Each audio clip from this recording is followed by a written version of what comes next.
حضرات انبیاء علیہ السلام ہوتے ہیں، ان سے بہتر کوئی انسان دنیا میں نہیں آیا۔ دنیا کی سب سے مقدس اور عظیم جماعت نبیوں کی جماعت ہے۔ پیارے نبی حضرت محمد الرسول اللہ صلی اللہ علیہ وسلم نے ارشاد فرمایا کہ ہم نبیوں کی جماعت ایسے ہیں جیسے کہ ایک باپ کی اولاد۔ ہم نبیوں کی جماعت ایسے ہیں جیسے کہ ایک باپ کی اولاد۔ تمام کے تمام نبیوں کا پیغام ایک ہی پیغام، تمام نبیوں کا مشن ایک ہی مشن، تمام نبیوں کی دعوت ایک ہی دعوت ہوتی تھی۔ عزیز بھائی، بزرگ اور دوستو، نبی جو دنیا میں تشریف لاتے تھے، جو دنیا میں آتے تھے، بھیجے جاتے تھے، ان کے دنیا میں آنے کا مقصد الگ ہوتا تھا، اور عام انسان کے دنیا میں آنے کا مقصد الگ ہوتا ہے۔ عام انسان کے دنیا میں آنے کا مقصد یہ ہے کہ وہ اپنی زندگی اللہ کے حکم کی پابندی کے ساتھ گزارے، اس کے اوپر اللہ کے اور مخلوق کے کیا حقوق ہیں ان کو پہچان کر چلے، صحیح راستہ اختیار کرے، غلط راستے سے بچے۔ لیکن نبی کی زندگی اس سے بہت ہی عظیم ہوتی ہے، بہت ہی اونچی ہوتی ہے۔ نبی کے دنیا میں آنے کا مقصد انسانوں کی رہنمائی کرنا ہوتا ہے۔ نبی کے دنیا میں آنے کا مقصد انسانوں کی رہنمائی، راستہ دکھانا، ان کا لائف اسٹائل بتانا کہ زندگی ایسے گزارنی ہے۔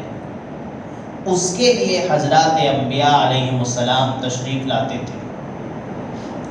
سب سے آخر میں ہمارے نبی حضرت محمد الرسول اللہ صلی اللہ علیہ وسلم تشریف لائے۔ آپ صلی اللہ علیہ وسلم کا کھانا، پینا، سونا، جاگنا، اٹھنا، بیٹھنا، بولنا، یہاں تک کہ زندگی کا ہر عمل تمام کے تمام انسانوں کے لیے ایک نمونہ ہے، ایک آئیڈیل ہے۔ قرآن نے اسی کو بیان کیا ہے، لَقَدْ كَانَ لَكُمْ فِي رَسُولِ اللَّهِ أُسْوَةٌ حَسَنَةٌ، تحقیق کہ تمہارے لیے حضرت محمد صلی اللہ علیہ وسلم کی ذات اقدس میں بہترین نمونہ ہے۔ مطلب یہ ہے کہ تمہاری زندگی کے سب سے بہترین آئیڈیل وہ حضرت محمد صلی اللہ علیہ وسلم ہے۔ عزیز بھائی، بزرگ دوستو، اسی لیے ضروری ہے کہ مسلمان کو چاہیے کہ وہ اپنی زندگی کا ہر عمل نبی کی سنت کے مطابق گزارنے کی کوشش کرے۔ ہر ایک مسلمان کے کھانے کا طریقہ سنت کے مطابق، یعنی کہ نبی کے کھانے کی طرح، ہر ایک مسلمان کے سونے کا طریقہ نبی علیہ السلام کے طریقے اور سنت کے مطابق ہو۔ آپس میں معاملات کا طریقہ حضرت محمد صلی اللہ علیہ وسلم کے طریقے سے ملتا جلتا ہو، یہ ہر ایک مسلمان کی ذمہ داری ہے۔ عزیز بھائی، بزرگ اور دوستو، آپ صلی اللہ علیہ وسلم کی زندگی ہر اعتبار سے ہر ایک انسان کے لیے نمونہ ہے۔ انسان جب سوسائٹی میں جیتا ہے، اس کے ساتھ ہر طرح کا معاملہ ہوتا ہے۔ کبھی قرض کا معاملہ ہوتا ہے، کبھی خوشی کا معاملہ ہوتا ہے، کبھی غم کا معاملہ ہوتا ہے، کبھی ذمہ داریوں کا معاملہ ہوتا ہے، اور اسی کے ساتھ ساتھ کبھی اس کے ساتھ شادی بیاہ کا بھی معاملہ ضرور ہوتا ہے۔ یہ ضروری نہیں ہر ایک آدمی جج بنے، ہر ایک آدمی کلکٹر بنے، ڈاکٹر بنے، انجینئر بنے، لیکن یہ ہوتا ہے کہ ہر ایک آدمی جب سمجھدار ہو جاتا ہے، بالغ ہو جاتا ہے، اس کی شادی کر دی جاتی ہے۔ تو یہ ہر ایک مرد اور ہر ایک عورت کے ساتھ طے کر دیا گیا ہے۔ اس سے بھاگنا، اس سے الگ ہٹنا، اس سے انکار کرنا، اس کا مطلب یہ ہے کہ یہ انسانیت کا جو رول ہے اس سے ہٹ رہا ہے موجودہ زمانے میں۔ تو میرے عزیز بھائی بزرگ دوستو، جس طرح آپ صلی اللہ علیہ وسلم کی زندگی ہمارے لیے نمونہ ہے، رہنے میں، سہنے میں، معاملات میں، معاشرات میں، اور نماز میں، روزے میں، زکوٰۃ میں، حج میں، صبح سے شام تک ہمارے نمونہ ہے، اسی طرح آپ علیہ السلام کی ازدواجی زندگی، شادی شدہ والی زندگی بھی ہمارے لیے نمونہ ہے، اور آپ صلی اللہ علیہ وسلم کی شادیوں میں مسلمانوں کے لیے بے انتہا سبق، بے انتہا پیغام اور بے انتہا خیر رکھی گئی ہے۔ ہر ایک مسلمان کو یہ سمجھنا ضروری ہے کہ آپ علیہ السلام نے کتنی شادیاں کی، ضروری ہے۔ عزیز بھائی بزرگ و دوستو، ہمارے نبی صلی اللہ علیہ وسلم کی جب عمر 20 پر 5 سال تھی، 25 سال تھی، اردو میں 25 کہتے ہیں، ہمارے نبی صلی اللہ علیہ وسلم کی جب عمر 20 پر 5 سال تھی تو آپ علیہ السلام نے ایک بیوہ حضرت خدیجہ رضی اللہ عنہا سے پہلے نکاح کیا۔ پہلا نکاح حضرت خدیجہ رضی اللہ عنہا سے ہوا۔ حضرت خدیجہ رضی اللہ عنہا آپ صلی اللہ علیہ وسلم سے عمر میں 15 سال بڑی تھی۔ آپ صلی اللہ علیہ وسلم حضرت خدیجہ رضی اللہ عنہا سے عمر میں 15 سال چھوٹے تھے،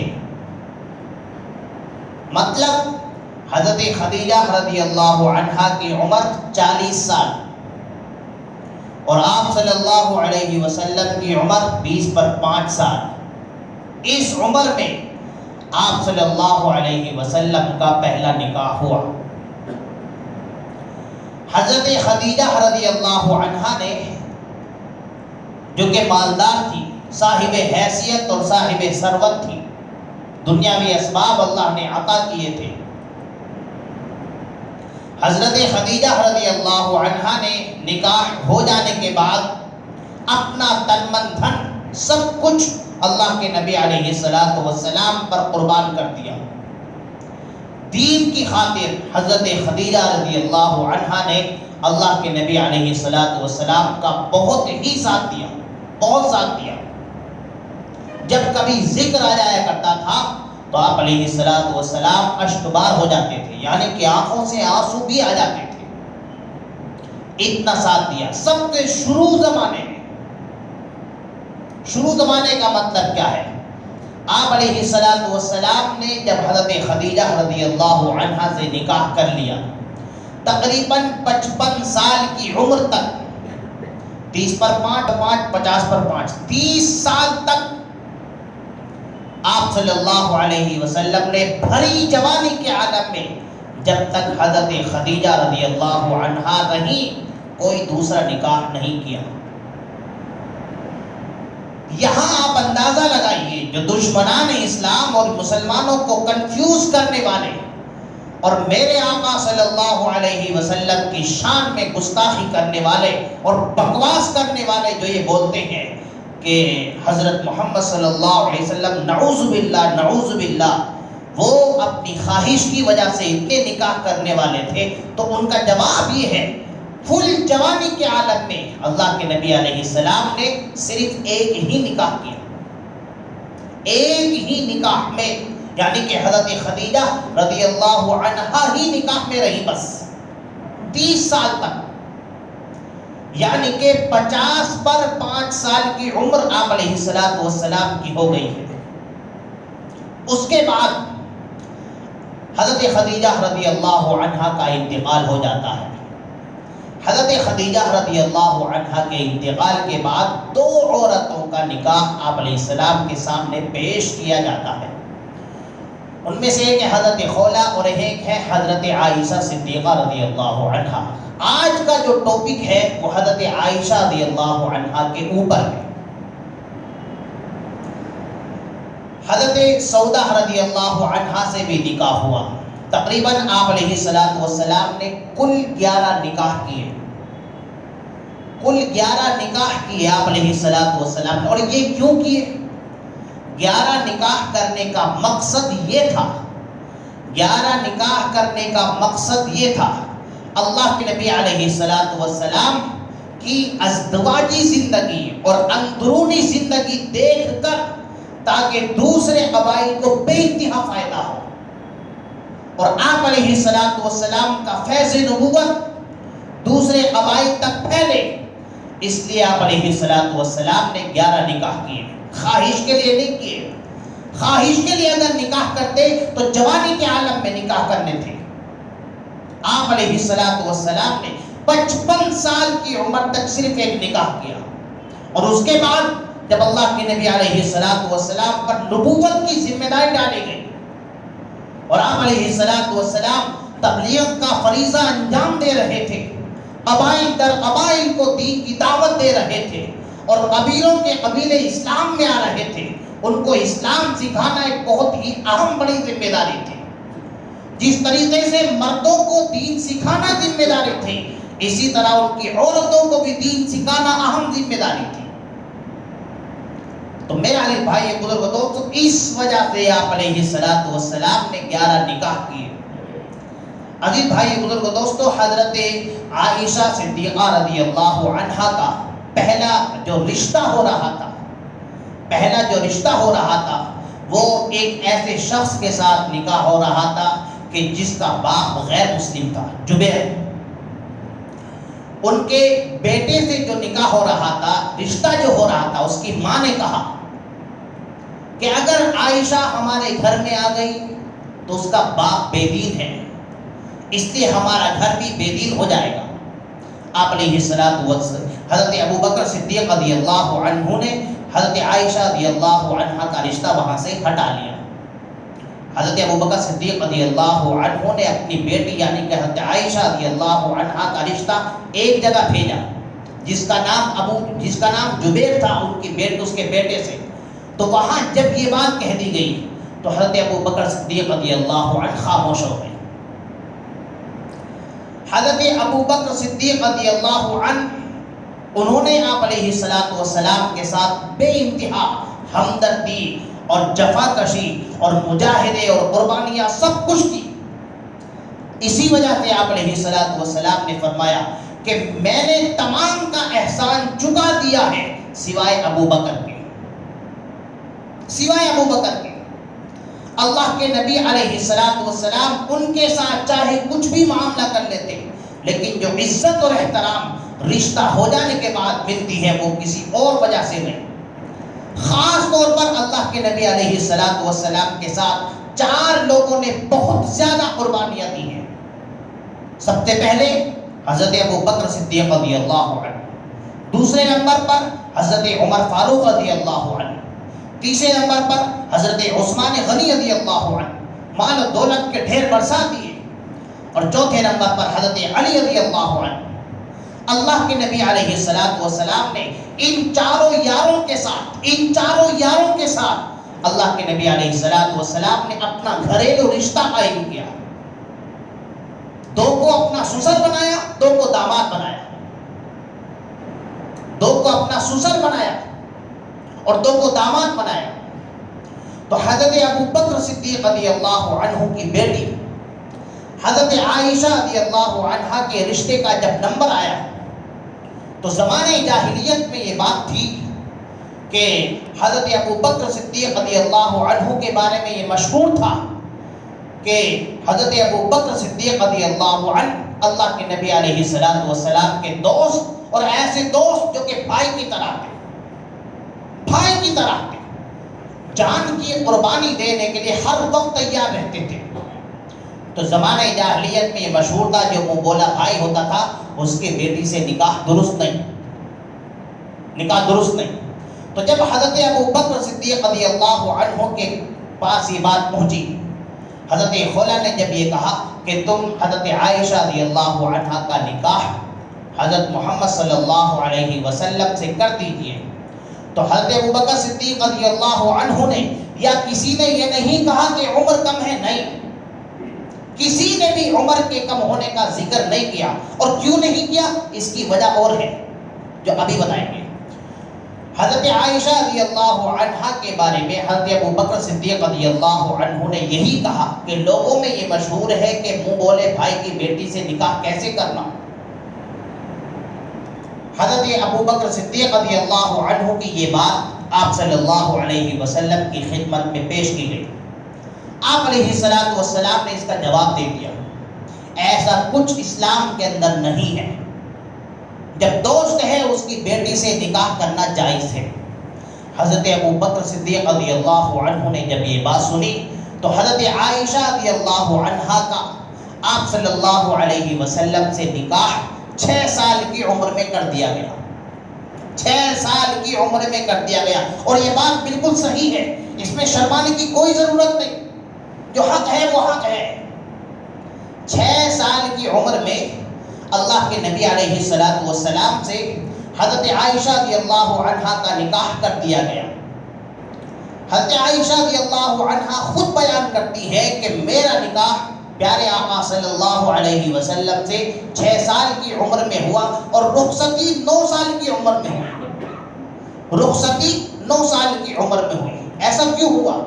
عزیز بھائی بزرگ دوستو, اس کے اندر بے شمار حکمتیں ہیں, بے شمار فائدے ہیں. اگر 3-4 منٹ زیادہ ہو جائے تو تھوڑا دیکھ لینا. اس کے بے شمار حکمتیں اور فائدوں میں سے ایک یہ ہے کہ میرے عزیز بھائی بزرگ و دوستو, اللہ کے نبی علیہ السلام کو اب تک یعنی کہ حضرت عائشہ رضی اللہ عنہا سے ہٹ کر جتنی بھی عورتوں سے نکاح کیا, یا تو وہ بیوہ تھی یا وہ مطلقہ تھی.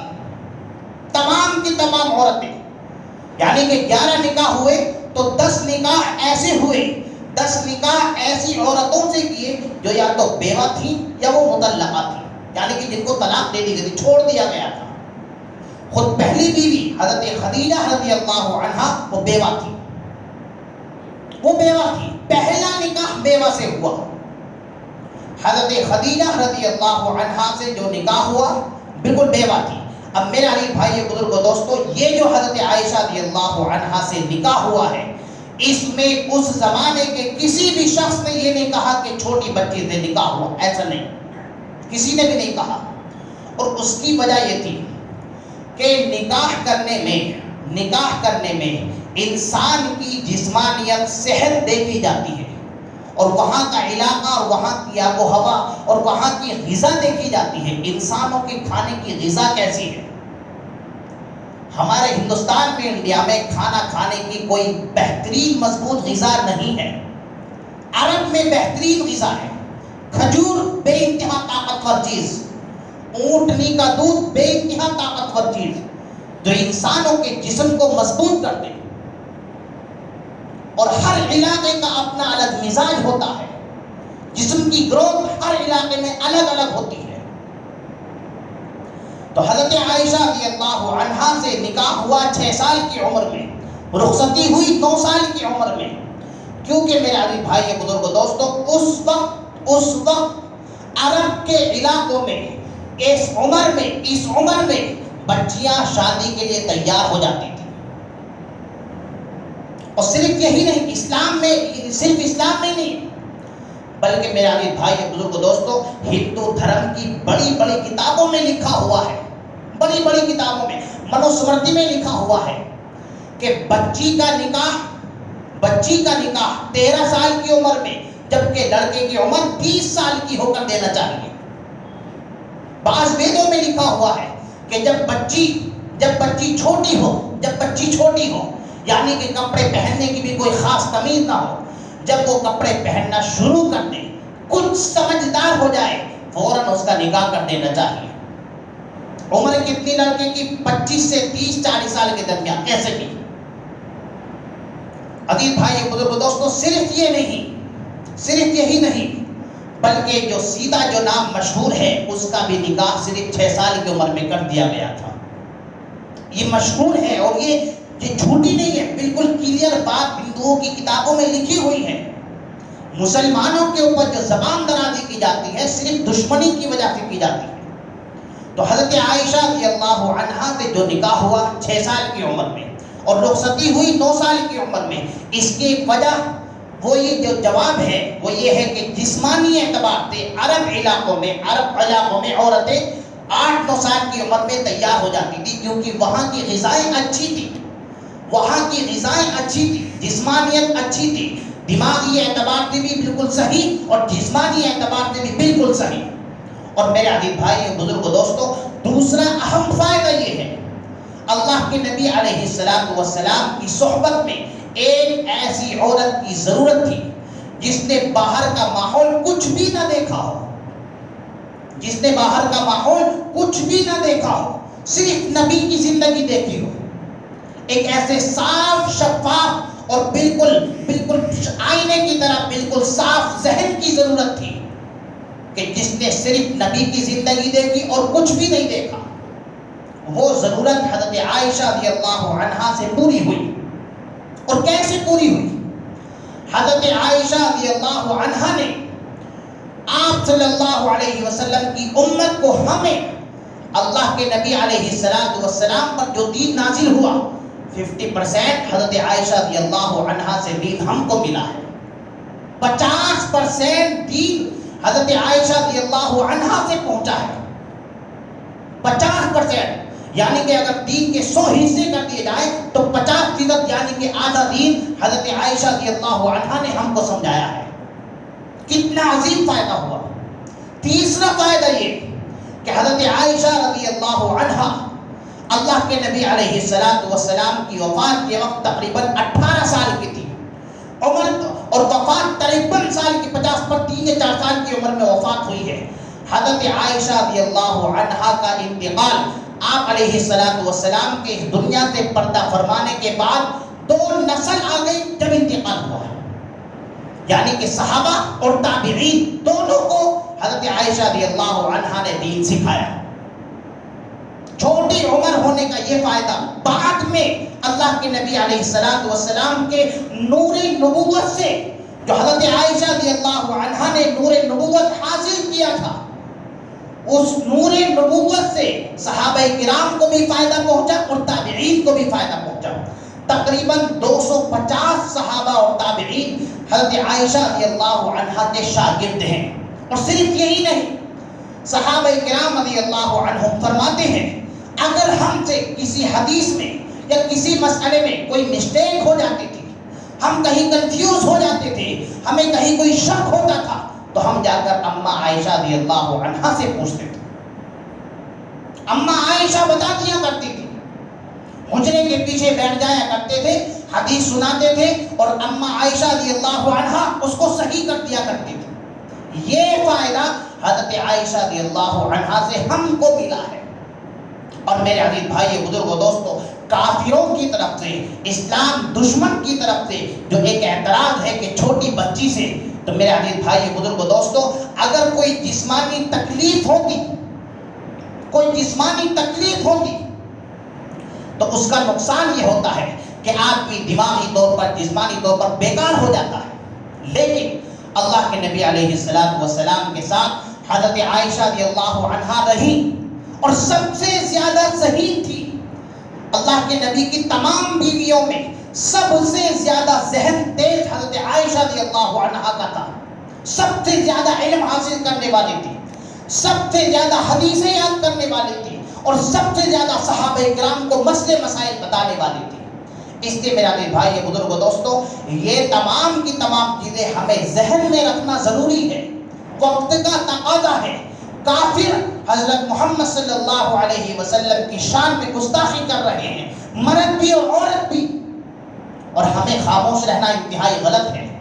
اس لیے میرے بھائیوں، ایمان کا تقاضا ہے کہ ہم آپ علیہ السلام سے سچی محبت کریں، آپ کے بارے میں پڑھیں، آپ کی سیرت کا مطالعہ کریں، اللہ کے نبی علیہ السلام کی ذات کے بارے میں اگر کوئی کنفیوز کر رہا ہے، اپنا دماغ صاف کر لیں، اور اسی کے ساتھ ساتھ حق کی خاطر آواز اٹھانے کی بھی ضرورت ہے، حق کی خاطر آواز اٹھانے کی بھی ضرورت ہے۔ ورنہ تو میرے بھائیوں، اگر ہم خاموش ہی رہے تو ہمارے نبی اور آپ صلی اللہ علیہ وسلم کے صحابہ اور امہات المؤمنین، ہماری مائیں، ان کے بارے میں توہین اور بے عزتی ہوتی رہے گی۔ اس لیے میرا دل بھائیوں، یہ آخری درخواست یہ ہے کہ ہم اللہ کے نبی علیہ السلام کی شان اقدس میں جتنا ہو سکے درود پاک پڑھیں، دعائیں کریں، حق کی خاطر آواز اٹھائیں۔ اگر کوئی آواز اٹھا رہا ہے اس کا ساتھ دیں، اگر میڈیا میں نیٹ پر کوئی الٹی سیدھی بکواس ڈال رہا ہے، ہم پڑھ کر، ہم سمجھ کر اس کا صحیح جواب دینے کی کوشش کریں۔